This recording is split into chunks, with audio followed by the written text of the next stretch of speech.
24 जनालाई इटा भट्टामा जिउँदै लगेर भित्र हालेर डराउनेहरू मिले मतोमा जोगाइकन मन्त्री बनाएर हिँडाइन्थ्यो। अहिले त्यस्ता अपराधीहरूलाई हामीले हतकडी लगाएर झ्यालखानमा हालेका छौँ। मन्त्रीमण्डल अब हेर सुन केपी बा, तिमीले चाहिँ भन्छ 24 जना मान्छेलाई चाहिँ जिउँदै इँटा भट्टामा हालेर मार्यो भनेर चाहिँ अब तिमीले भन्छौ। भन्दा चाहिँ अब तिनीहरूलाई कारवाही गर्यौँ हामीले भन्छौ। भन्न कारवाही गरे भएपछि 17,000 मान्छे मारेर आएको तिनीहरूलाई चाहिँ किन कारवाही नगरे? यहाँ आयो कुरो।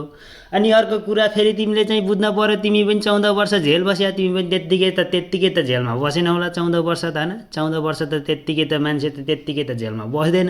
त्यो पनि केही कारण होला, तिमीले पनि केही त हत्या त गरे होला।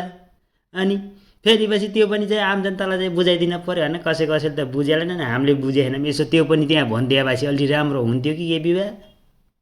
हल्का बुझ्न अलिक गाह्रो पर्यो कि तिम्रो पनि अलिक तिम्रो बारेमा पनि खुलाइदिन पर्यो क्या। त्यो आम जनताले त बुझ्नु पर्यो नि त, हामी जस्तो मान्छेले त होइन रे केपी बा। तिमी पनि 14 वर्ष के कारणले जेल बस्या त्यसको पनि खुलाइदिइहाल। अर्कोचोटि चाहिँ त्यो भिडियो बनाएर हाल है। म चाहिँ इन्तजारमा छु है केपी बा। ओके।